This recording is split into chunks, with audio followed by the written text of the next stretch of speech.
Coach Harsin for his pre-spring practice press conference. All right. Well, thanks. Appreciate you guys being here.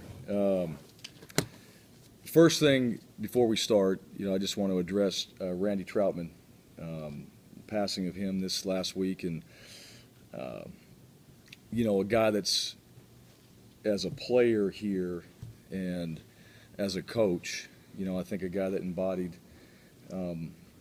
what it means to be a Bronco, just from where he came from, being a walk-on to being the only Hall of Fame player we have.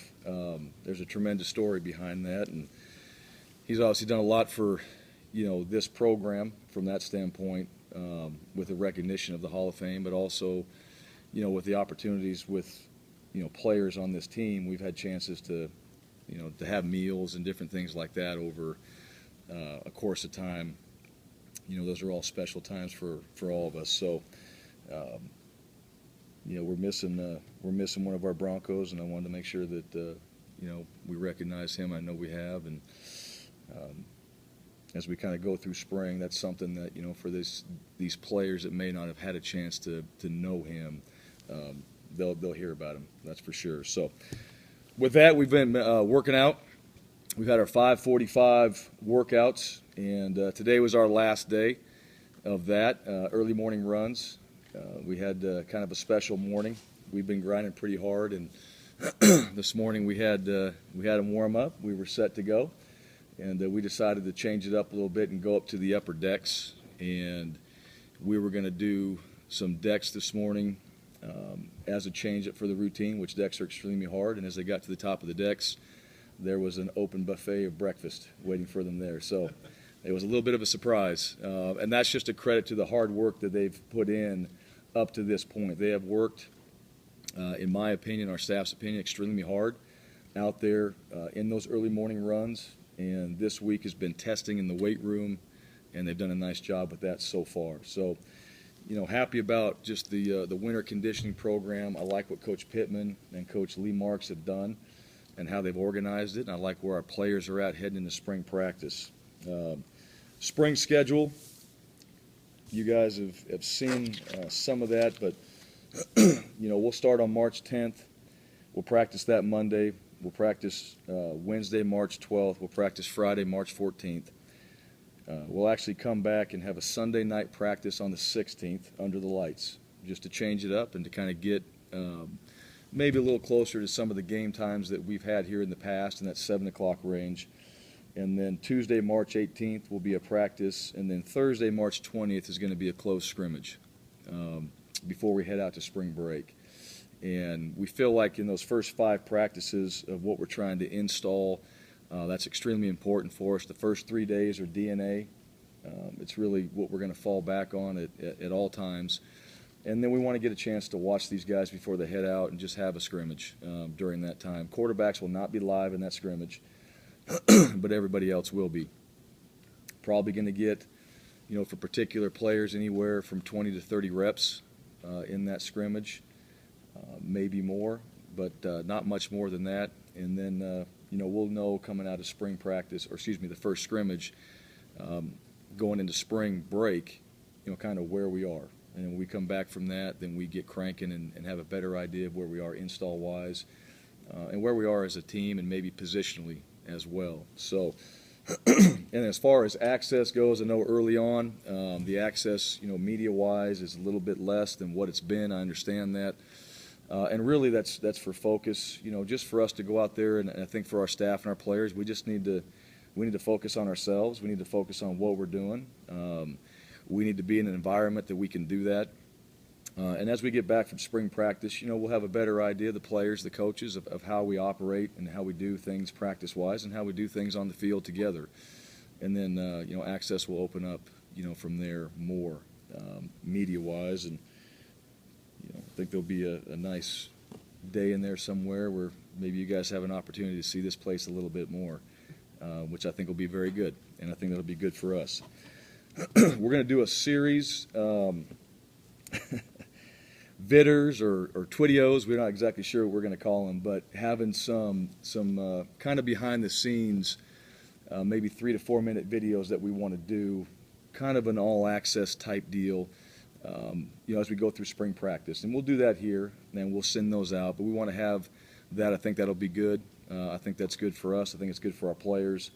I think we have a little bit of fun with that too, but just, some more access from that standpoint. And we'll have that probably up and running the day after the first practice, and then just follow up those practice days with those videos. So be on the lookout for that. April 12th, spring game. All right, that's really what we're pushing for. The record, we'd like to set it. If we can get that the spring game, we'd like to have 20,000 people at the spring game. And I think that would be exciting for, not just for our players, but for everybody. I think the community itself. And here's the opportunity to do that, to make plans for April 12th, to come out and get as many people as we can out there, just to watch these guys go out there and compete. And really that's what it'll be. It'll be offense versus defense, the way that we're going to have it set up. Because we still need to use these opportunities to watch our guys go out there and compete and practice, and we need to use it as a chance to still evaluate going into summer. But I think it'd be great, for our coaches, for our community, for our players, to have that type of environment and have some fun with it. And I know they'll have some things around that day that will be fun for the families. So we're hoping we can get that, and we're going to challenge. That's a challenge there, to see if we can get as many people out there to that spring game as possible, because I want these players to be able to feel that and start getting themselves prepared going into summer. It'll be exciting for them. We'll have another scrimmage on the 5th, and the students and faculty, really gearing towards that. Just with our student population here, with our faculty, and I think our players and our coaches have done a nice job of getting out in the Boise State community, and getting a chance to meet other people on campus, and we've had some of the deans and the heads that have come in here of different departments. We had a chance to meet with them, and so that's what that day will be about as well. We do have 2 players. We have 2 suspensions for the Ole Miss game. Holden Huff and Andrew Pint will both be suspended for our first game against Ole Miss. That'll be a violation of team rules. We have several guys that will be out for spring. These guys will not compete in any of the spring drills that we're doing. Reese Odiombo will be out. Travis Saxton, Chancellor James, Taylor Pope, Ben Weaver, Cameron Hartsfield, Alec Dayans, and Andrew Tursek will be out for spring practice. Our goals for spring, obviously offense and defense, special teams. We need to get all those phases in, and we need to get our DNA. Really is the most important part. We need to get the DNA in all 3 of those phases and get good at it, and then start adding the wrinkles and so on. We need to evaluate our players and see if we've got them in the right positions. All the obvious things that would come out of spring. But there's 3 things, for us as a team in particular. Discipline, toughness, and conviction will be 3 things that we talk about quite a bit. And I think those things overall for our program and our football team are 3 things that coming out of spring practice I want to see. I want to see the discipline to do what we need to do, the toughness that we want to create, which needs to be created through spring practices, and then conviction for what we're doing. Believing in what we're doing, believing in the system and guys working together, coaches and players. I think those 3 things are extremely important for our success. So that's the plan and the emphasis from my standpoint, and I know from the offense and defense and special teams as well, is to get those things accomplished. And with that, I will open it up to questions. Those guys, Odiombo and that list of guys that are out, are those all injuries or some of that? Injuries, yes. Anything long-term in that group, or is that all active? No, none of those guys. Most of those guys will be back in the summer. All right. Most of these guys too are going to do. They'll be out there doing things on the side. They wouldn't compete in the team drills.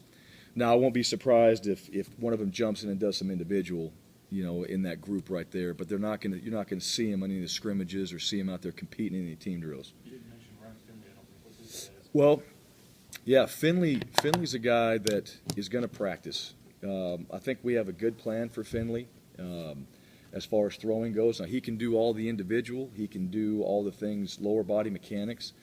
And we're going to have a number set of throws for him each day to come out there and start with. So he's going to come out and do the lower half of individual. He's going to throw routes on air. He's going to throw one-on-ones, and he's not going to do any throwing in the team segments where it's very competitive. He's going to do some of the run game stuff until we feel comfortable and he feels comfortable, because when you're in that team setting, that environment, you're going to go whip one out there. You're just going to throw it, and we don't want that to happen until we've built his strength up. And he's been throwing lately. He's doing a nice job. So we feel like, coming at the end of spring, we'll see where he's at, if he's throwing throughout practice, and how far he's throwing, I don't know at this point, but it's really going to be kind of a day by day, and he's really responsible for giving us the feedback on how he feels, and we've had a conversation about that. So I like him. He's done a great job in our drills. He's really competed hard out there. I think he's hungry to get out there. I know he wants to be in everything involved in that we're doing in practice, but that's just not going to happen until we get a better feel for where he's at. Have you switched? Has anybody switched positions? Have you moved anybody yet? No. No, from like offense to defense or anything like that, or no. There's a little bit of changes, with that Sam nickel position. We had talked about that before, but not a lot of changes, because we're still, we have the guys that we have right now, and we're kind of moving a couple around in those nickel and safety positions. But that's kind of a 4 to 5 man rotation that, I couldn't tell you right now who's going to go where, because I think each and every day you might see a different guy, maybe in a nickel in a corner, just to see how we could put it all together. That April 5th scrimmage, is that just open to fans and faculty? Is that what you're saying? Well, we want it to really be about the faculty and the students. It is open, but we're going to really push for the faculty and the students to be there, and we want that to be, about them. And so that's going to be our push from our standpoint. The general public can show Yep. up if they want to. Yes. What do you mean by DNA? Well, who we are, the core of who we are, and the DNA won't change. I think, we're not going to run statue as a base play each and every game. All right, that's one of the fun ones. That's one of our, gadget type plays. Your DNA is going to be who you are with your run game, pass game, your protections, your blitz schemes, your coverages, your punts, kickoff returns. It's going to be what everything else is based around, and everything is built off of. So the first 3 days, we try to get that in. We try to get, hey, everything that we do is going to be based around these several concepts that we have. And each and every week, these concepts should show up in the game plan. Now, let me say this. The DNA is what we think we want to do right now and who we think we are. Now, that might change. We might be better at statue, and that could become one in fall camp, but that's what we're trying to figure out. But being in the system and in the offense, and talking with the coaches and what our plans are on all 3 phases is, here's what we're going to be about. This is what we want to implement. This is what everything else is going to be built from. And it takes about 3 days to get that in. And so that's one where the players, as we get into that first scrimmage, we'll come back to those DNA plays, and those will be the ones that will run, and it'll be simplified, maybe not a lot of movement, and just playing ball in the first scrimmage, offense and defense. Not trying to out-scheme each other, just running your plays, defense fitting gaps, offense trying to move guys, and so on, and just letting those guys go out there and just run the system.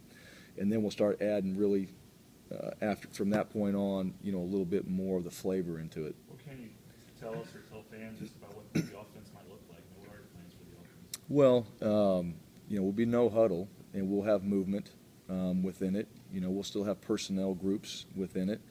There'll be times for tempo and times for, getting, a little bit of funk in there.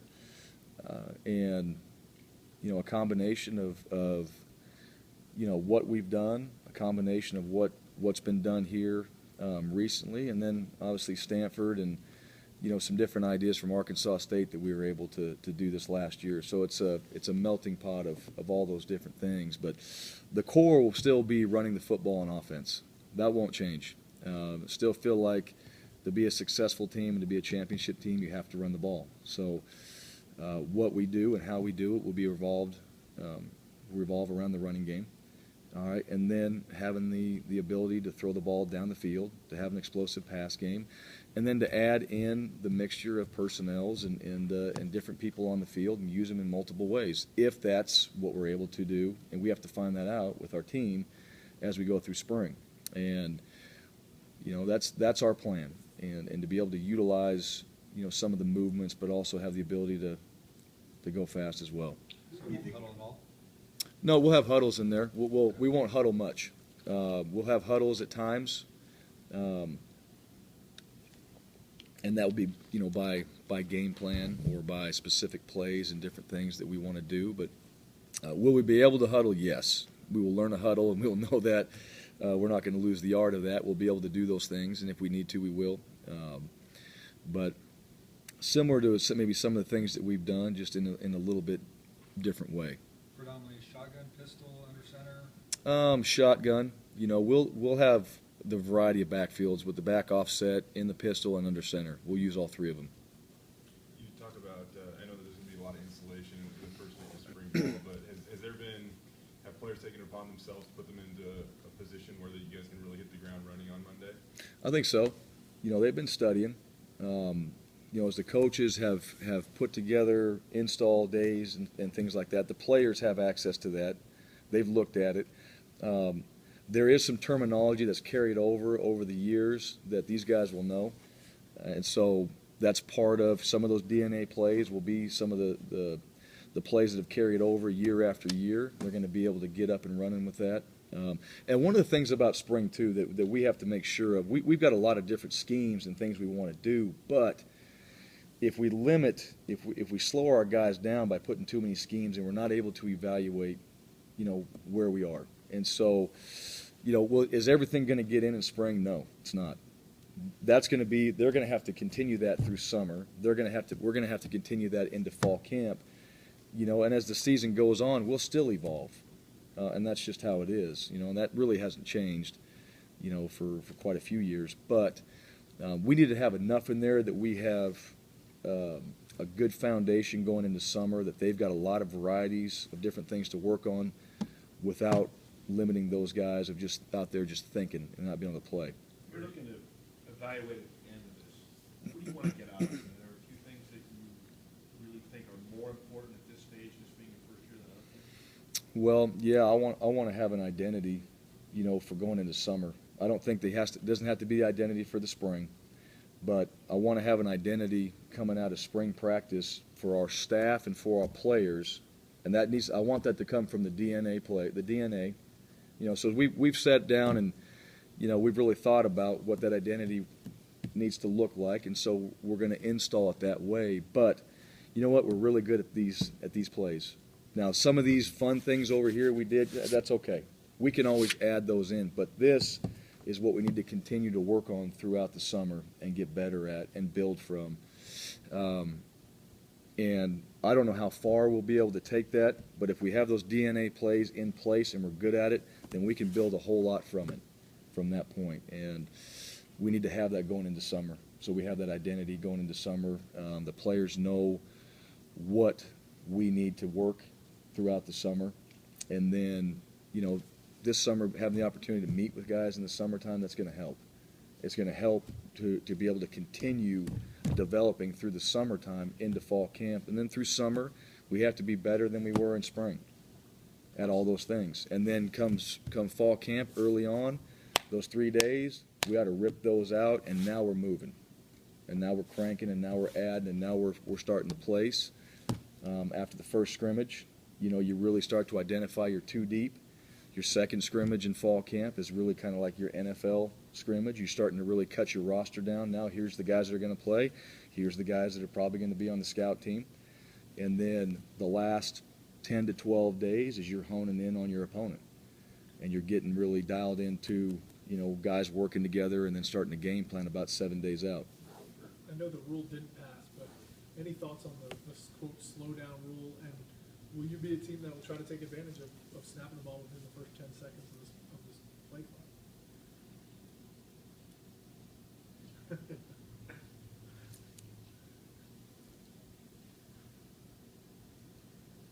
It's not a lot of fun, is it, to sit there for that long? Yeah, I'm glad it didn't pass. All right, to say the least. So, I think the way somebody wants to run their offense, then that's their offense. And I haven't looked back on it. I don't know how many teams, and trust me, in every game there might be 3 or 4 or 5 times it comes up where you're just back on the ball and you're just going. But there's a lot of teams out there that, are still letting that clock run down into the 20 seconds or the 30 seconds and all that before they snap it. So I don't see that as an issue. You can go fast when you want to, but you're not always doing that. And but that's part of the schemes, and I don't think you want to limit people from having, the thoughts and practicing certain ways to get that done. If somebody can figure out how to do that, 80 plays a game where you're snapping the ball, within 10 seconds of the 40-second clock, you're flying. This is your first time dealing with the last of the NCAA penalties and not having 3 less contact practices this spring. How did that affect your planning for this spring, knowing you only get 9 of these? Well, one of the things will be more pad practices than shells. So the days that we don't have helmets will be pads. Normally through a normal spring, you would probably have 2 of those days would be shells. So it's either helmets or pads is really what it's going to be. And that's just how it needs to be set up, right now, is we got to be in our pads and we have to go out there and practice in our pads because we don't get as many opportunities.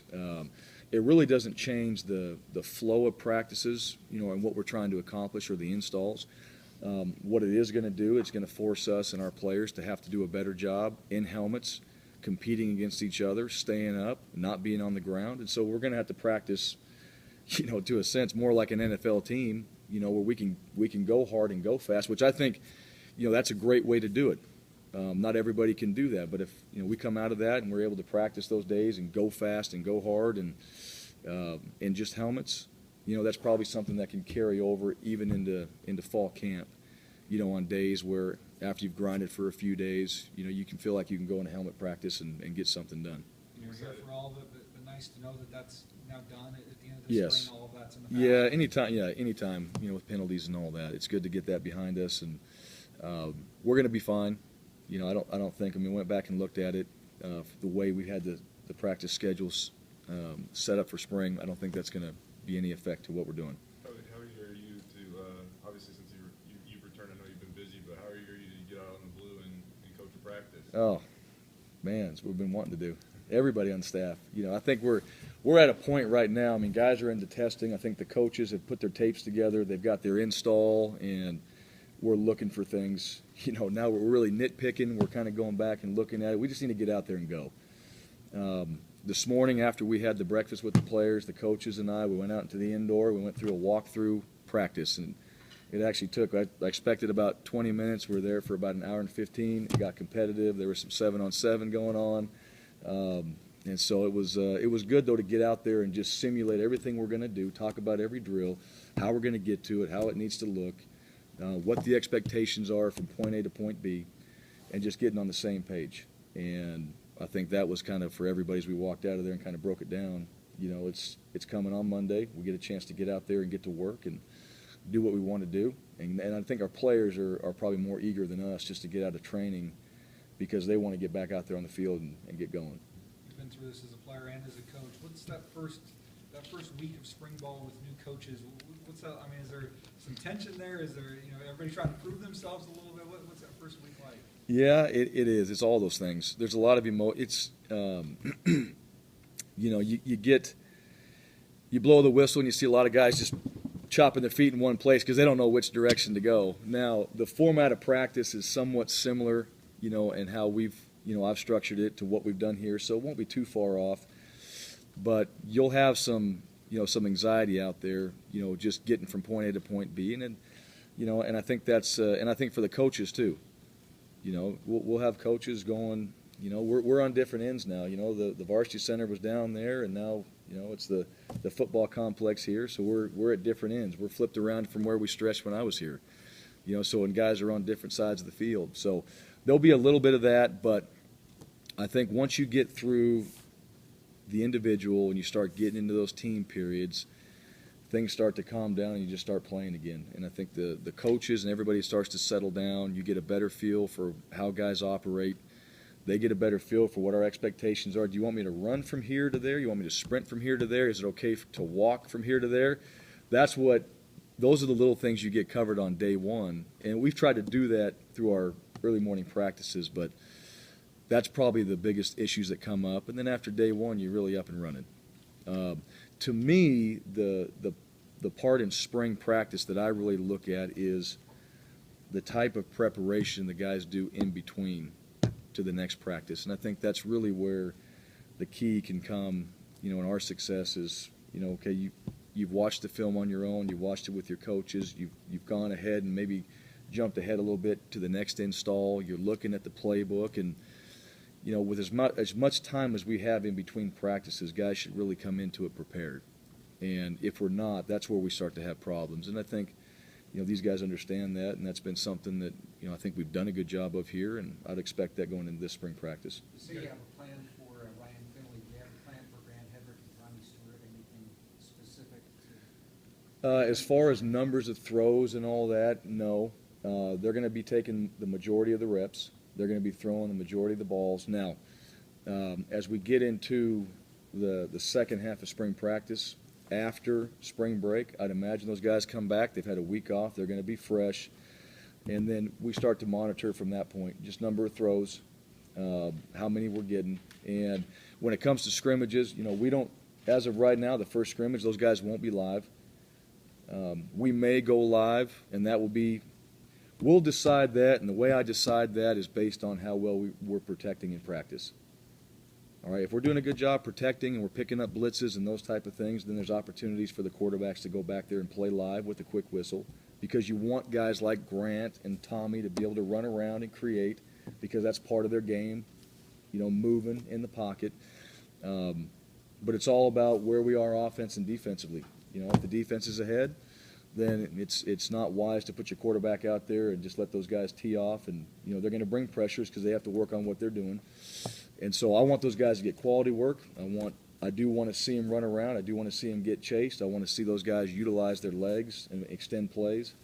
But we don't want to get anybody taking shots out there, and you tell the defense to cut it loose, they're going to do that. So that will be really situational into each scrimmage. The first one guaranteed we're not doing it. The second one might be live. The third one to be determined.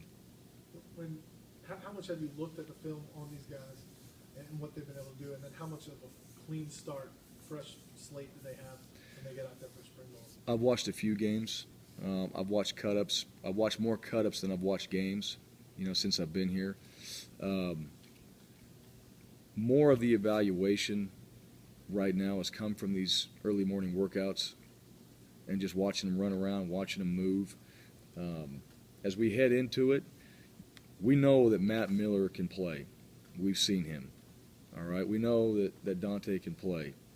All right, now, that being said, all right, they've done a nice job, and we've got to get a whole lot better. And there's a lot of guys on this team that we haven't seen play. There's a lot of redshirt freshmen that are sitting there just waiting for their opportunity that look really good running around out there. So as we head into it, we've had a chance to see some things that we need to see. At the same time, we're trying to position these guys offense and defensively that we think is best, and let them go out there and play.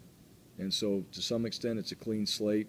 Knowing what they've done at the same time, it's new schemes, it's new coaching, it's different teaching. It's a different way to do it in certain things, and we need to allow those guys to go out there and have an opportunity to do it that way. The Mountain West released the schedule a couple weeks ago, I guess. Yep. What's your thoughts on your first schedule? Well, I know that the first 5 games, we got some travel in there now. We head to Ole Miss. Ole Miss is a good football team. It's obviously some travel, head in that direction, come back here and play Colorado State, which is a bowl team at home. I do like the fact that we have, a lot of these teams that have had some success this last year. We do have them at home. I do like the home schedule. Connecticut, really have no idea about that travel. Have never been there, but we kind of know what it's going to take to get there. Louisiana Lafayette, played them at Arkansas State, know they're a very good football team, know their coaches there and how they prepare. We'll have that at home, and then we're at Air Force and at Nevada early on before we have that first bye week. So, you know, those are all very good teams that we're playing all the way through. You know, Air Force to play them there. You know, I know those guys, and they've done very well, and those kids have done a nice job. They played very hard, and then at Nevada, we know that type of environment, and we know what kind of environment we're going to be getting into. So, from that point on, Fresno State, BYU, I'd imagine those might be maybe earlier games, maybe not Saturday games, because you got those coming after a bye, and then we follow BYU with another bye, and then finish out New Mexico, San Diego State, Wyoming, and Utah State at home.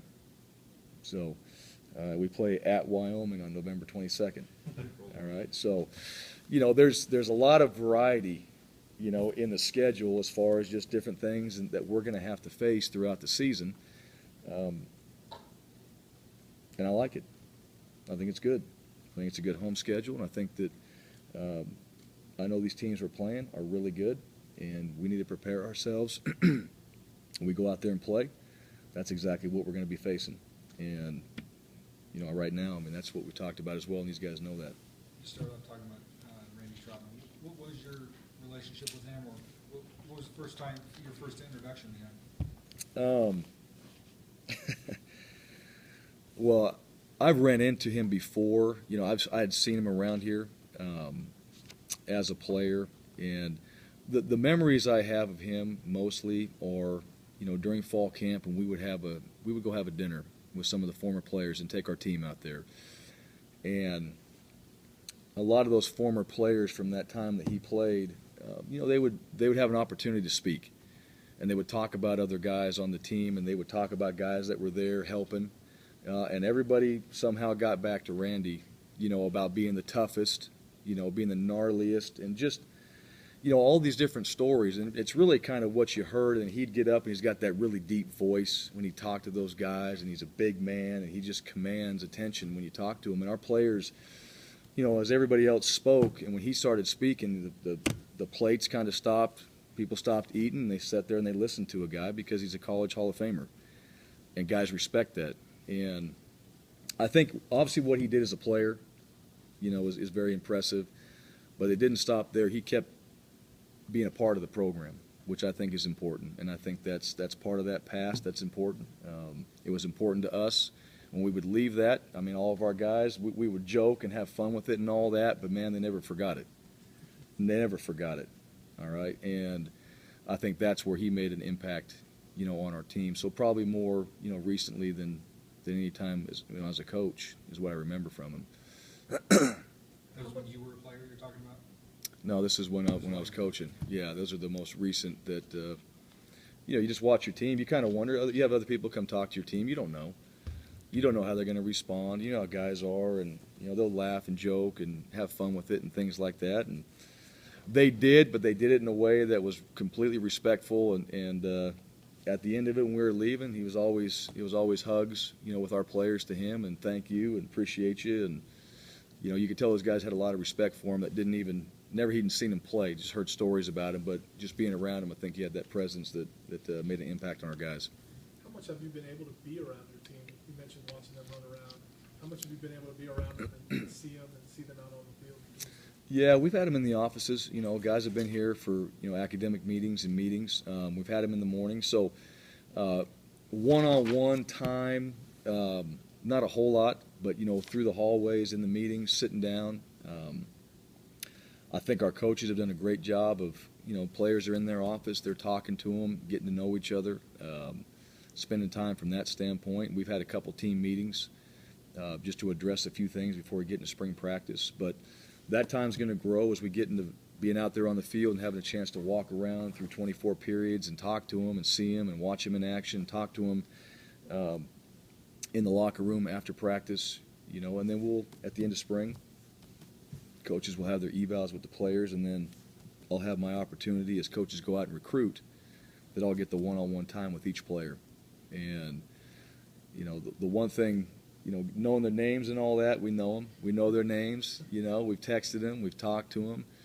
That was a big thing for us as a staff, is to not, you know, just call them 53. We didn't even know their numbers. You know, we're not wearing them, so we had to learn their names. But I also challenged our players the same thing. I said, don't just put it on the coaches to come seek you out.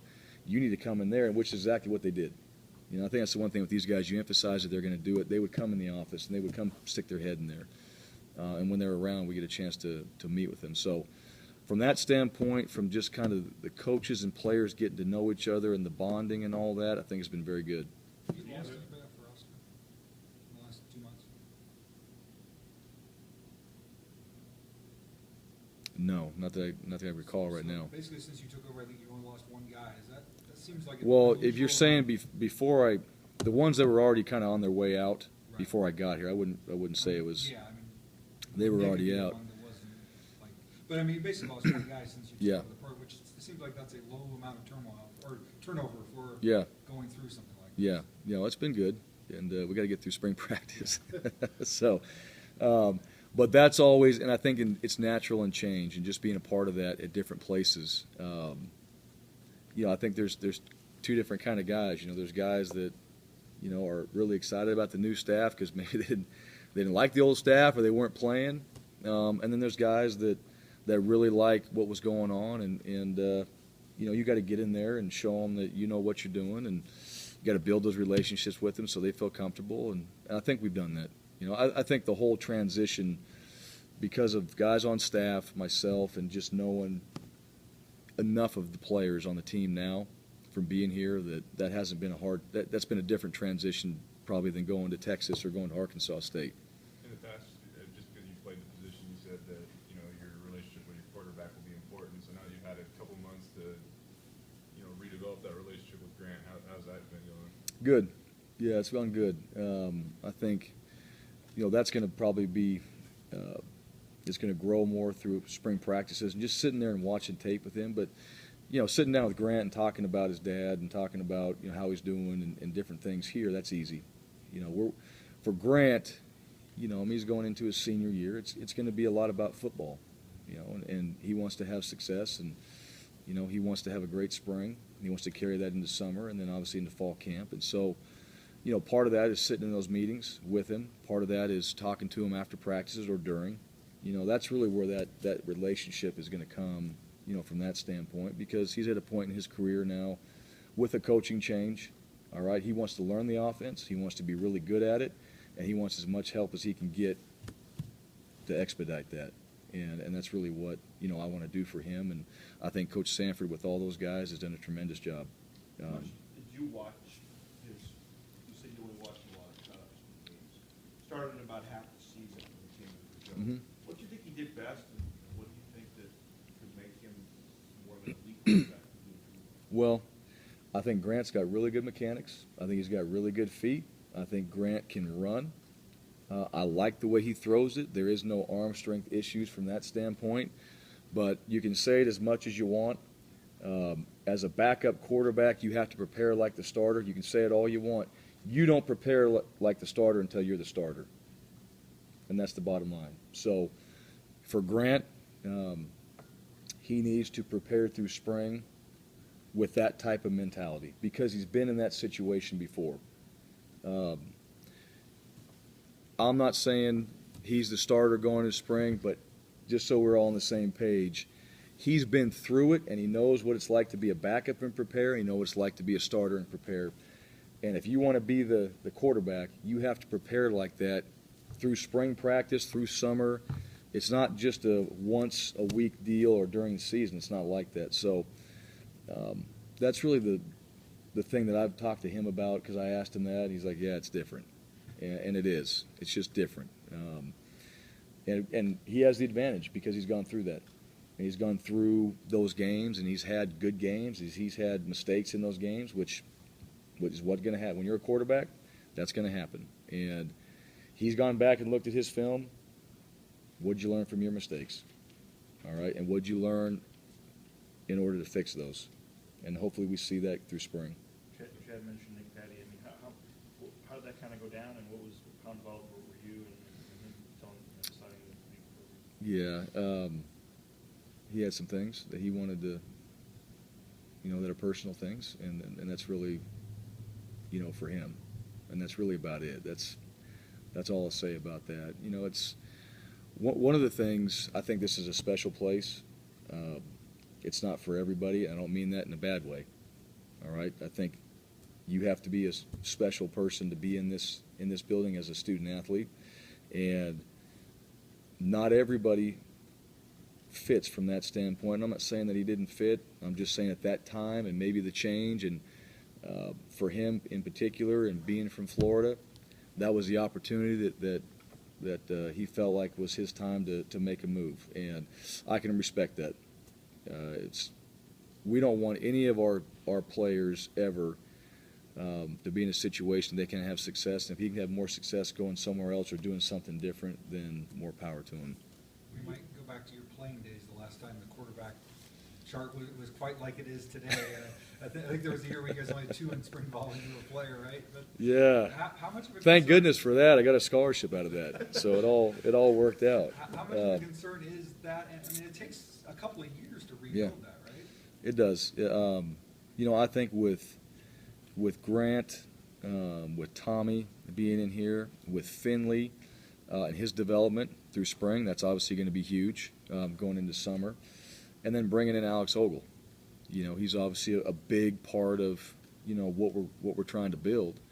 And Alex needs to come in here and be prepared, just with the numbers we have at quarterback. You'd like to have 5 guys. It doesn't always work that way. That was kind of a number. We've had 4 as of late, at quarterback. And it's a position that obviously, is extremely important to the success of your team. So keeping guys healthy, all right, having guys that can play, because there are injuries that happen, is important. So, before we had Tommy, and we really liked Tommy throughout it, but before we had Tommy, I mean, you were looking at Nick being gone, you're looking at Grant and Finley not knowing anything about him. So you got Grant, 1 quarterback, and I was going, there is no way we can go through spring practice with 1 quarterback. And just to be fair to us and what we're trying to do install-wise, and to be fair to Grant, no shot in that. So, Bryan, in your previous offense, the fullback was really important. You had guys like Brad Lau and Richie Brocco and Dan Paul. Are you going to use a fullback in this version of your offense? we will. Maybe not. I don't know if we quite have that body type of player like a Dan Paul right now. But we do have, our tight end position. That's what our tight end position is. It's a fullback position. The years that we've had, and Richie Brocco was really that type of guy. Richie Brocco was a tight end, but he moved back at fullback, and nobody thought anything about that. Dan Paul was a fullback. And then we put him on the line of scrimmage. That was crazy, to put him out there, but he's a good blocker. And so, these tight end position guys are going to have to be able to get back there and do some of that fullback work. They're going to have to get back there and be able to lead and do some different things. The concepts won't change. We just have to figure out which ones are best with those type of guys back there at fullback. But that's always something that we'll have. We'll have a 2-back set, and that will be one of the positions that we utilize. Will be the tight ends playing fullback. On signing day, you said you might want to sign a couple more players. Are you getting close to that, or have you decided to keep those scholarships? Or? We are. We're still looking. I mean, we're constantly recruiting. And as of right now, we have 3 available. Okay, and so we're still looking, and those can always get pushed back. We're not just going to take anybody, but there are guys out there that we've had contact with that we get a chance to see them. Then we'll kind of take it from there. But we're still looking at some positions to bring guys in at, and that won't change, and that's going to continue through spring practices, or through spring recruiting as well. Because there'll be guys that pop that are 2014 guys, and we'll decide if that's the right fit at that point. Good? Okay.